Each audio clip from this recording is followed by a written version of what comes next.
Assalamualaikum warahmatullahi wabarakatuh. Oke, pada minggu lalu kalian sudah mengerjakan tugas dan juga belajar mengenai dakwah secara terang-terangan. Sekarang anak-anak dibuka bukunya halaman 6. Sekali lagi dibuka bukunya halaman 6. Kita akan belajar bersama-sama mengenai ketabahan Nabi Muhammad SAW dalam berdakwah. Nah, jadi ketika Nabi Muhammad SAW berdakwah secara terang-terangan, mulailah timbul berbagai macam tantangan, mulailah muncul berbagai macam rintangan. Apa saja? Yang pertama adalah, lihat di halaman 6, tantangan Abu Lahab. Nah, Abu Lahab sendiri di sini adalah paman Nabi Muhammad SAW. Tantangannya seperti apa? Jadi ketika Nabi Muhammad SAW itu mengumpulkan para keluarga, kerabat terdekat, para saudara, bahkan para pembesar Mekah dalam sebuah jamuan makan. Nah, di situ Abu Lahab malah mencemoh Nabi Muhammad, menghina Nabi Muhammad, menyalahkan Nabi Muhammad dengan kata-kata yang sangat kasar. Nah, seperti celakalah engkau wahai Muhammad. Nah, jadi disumpahin. Bahkan dalam beberapa buku cerita yang lainnya bahwa Abu Lahab sempat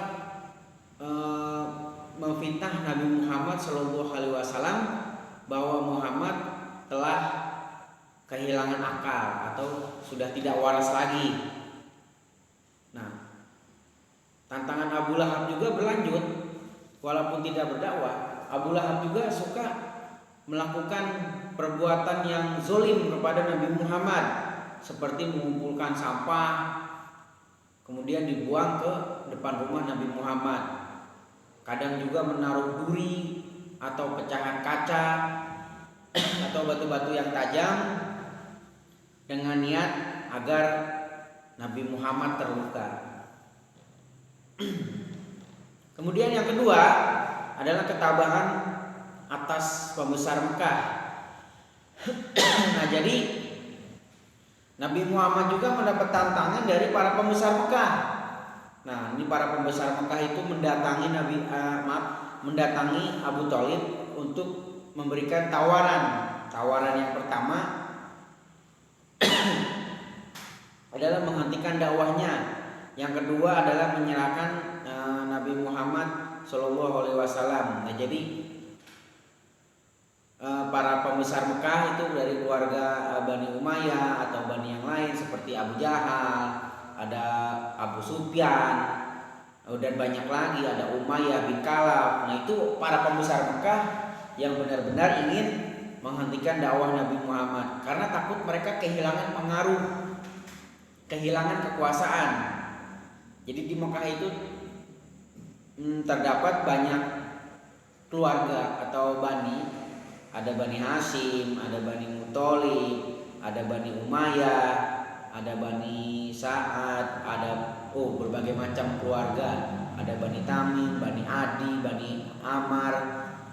Nah, mereka semua bersaing agar bisa menjadi pemimpin dan menguasai perdagangan di kota Mekah. Nah, salah satu bani yang paling kuat di sini adalah Bani Umayyah dan Bani Muthalib. Nah, jadi Bani Umayyah memberikan dua tawaran kepada Abu Thalib karena Abu Thalib itu merupakan bagian dari keluarga Bani Muthalib. Nah, Bani Muthalib dan Bani Hashim itu salah satu juga yang paling dihormati karena yang pertama merupakan keturunan Nabi Ismail, yang kedua keluarga Bani Hashim dan Bani Muthalib memang ditugaskan atau dipercaya oleh para pendahulu sebelumnya untuk mengurus Ka'bah. Nah, di sini terjadi persaingan. Jadi nggak mau kalau Bani Umayyah itu masuk Islam, seakan-akan Bani Umayyah atau keluarga-keluarga yang lain tunduk kepada Nabi Muhammad SAW. Nah, kemudian lihat di halaman 8, di sini ada Walid bin Mughirah. Nah, Walid Mughirah ini lebih nggak masuk akal lagi.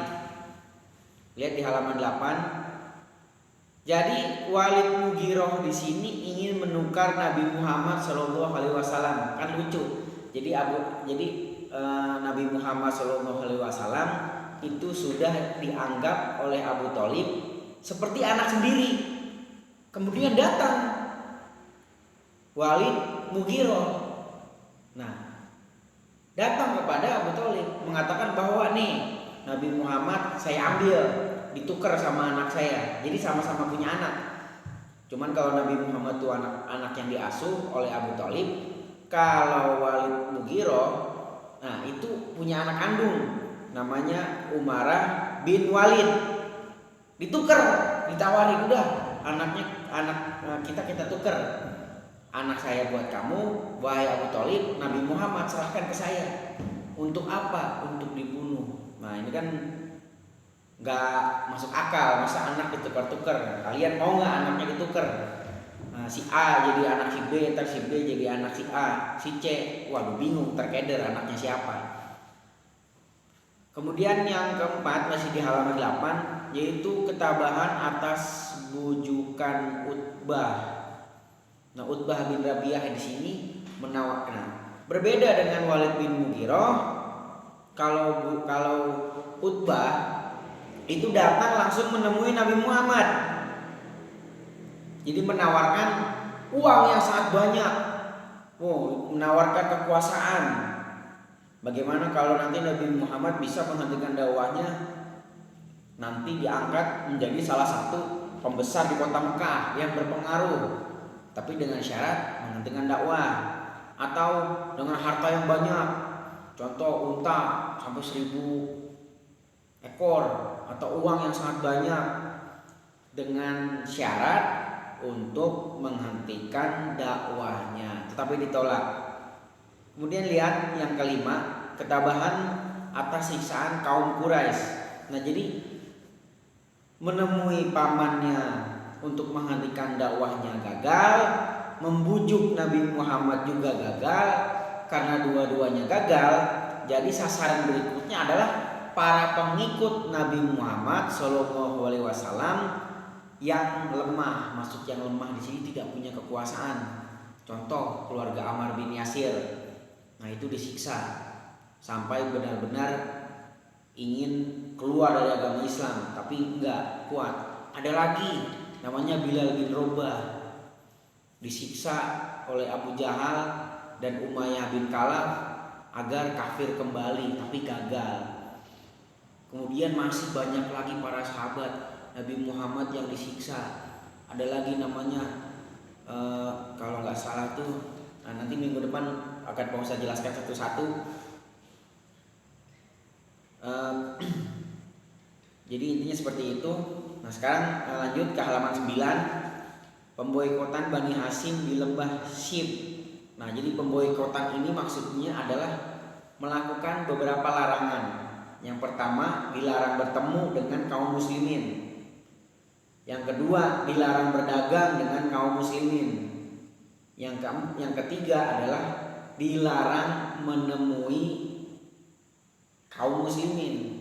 Jadi tidak boleh melakukan hubungan apapun dengan kaum muslimin. Jadi walaupun kaum muslimin punya uang, ingin beli peralatan atau ingin beli makanan, nggak boleh. Nggak boleh beli ke orang kaum kafir Quraisy. Begitu pula sebaliknya, kaum kafir Quraisy ingin membeli barang dagangan kaum muslimin, nggak boleh juga. Jadi intinya boikot ini adalah ingin benar-benar mengasingkan kaum muslimin, ingin benar-benar menghancurkan kehidupan kaum muslimin. Mereka diboikot, disingkirkan, diusir di lembah Syib kurang lebih 3 tahun. Bahkan Pak Ustadz baca buku itu sejarah kebudayaan Islam yang tahun lalu, itu ketika di boikot di lembah Syib, bayangkan tidak ada makanan. Lembah Syib itu adalah tempat yang sangat gersang, kalau siang panas, kalau malamnya itu dingin. Jadi mereka menanam pun tidak bisa. Sampai selama 2 tahun lebih mereka hanya memakan dedaunan. Tapi ada saja kaum kafir Quraisy yang nggak tega kemudian memberikan bahan makanan. Kemudian tidak boleh mengunjungi, saling mengunjungi. Jadi kalau mereka saudara, walaupun yang satu Islam, tetap tidak boleh saling mengunjungi. Bahkan sakit pun atau meninggal pun mereka tidak boleh saling mengunjungi. Nah, kemudian yang ketujuh adalah ketabahan meninggalnya paman Nabi Muhammad. Nah, di sini setelah paman Nabi Muhammad SAW meninggal, Abu Thalib, perlawanan atau siksaan dan gangguan kaum kafir Quraisy itu semakin menjadi atau semakin parah. Mulai dari siksaan, Nabi Muhammad dihina. Bahkan dalam suatu riwayat Nabi Muhammad itu ketika sedang melaksanakan ibadah di depan Ka'bah, melaksanakan sholat, ketika sujud kepalanya itu diauri pasir. Begitu pula dengan Abu Jahal dan Abu Lahab menfitnah bahwa Nabi Muhammad sudah tidak waras. Mereka mencoreng agama nenek moyang. Kemudian siksaan kepada para penganut kaum muslimin atau agama Islam yang telah menjadi pengikut Nabi Muhammad itu juga semakin parah. Bahkan puncaknya nanti Nabi Muhammad itu mendapat ancaman pembunuhan. Jadi, wahai kaum Muhammad, kami tidak akan menjamin keselamatan engkau wahai Muhammad jika engkau terus berdakwah menyebarkan agama yang baru yang telah engkau bawa. Jadi tidak menjamin keselamatan. Jadi intinya mengancam. Kalau enggak segera menghentikan dakwahnya, bisa-bisa dibunuh, diancam. Jadi begitulah gambaran mengenai ketabahan Nabi Muhammad SAW dalam berdakwah, mulai dari tantangan Abu Lahab, ketabahan atas pembesar Mekah. Kemudian ada Walid Mughirah yang lucu nih, anaknya ditukar. Jadi punya anak ditukar dengan Nabi Muhammad, tapi untuk dibunuh bukan dirawat. Kemudian ketabahan atas bujukan Utbah bin Rabi'ah. Kemudian ada juga ketabahan siksaan dari kaum kafir Quraisy, pemboikotan. Kemudian ketabahan puncaknya ketika ketabahan meninggalnya paman tercinta Nabi Muhammad SAW.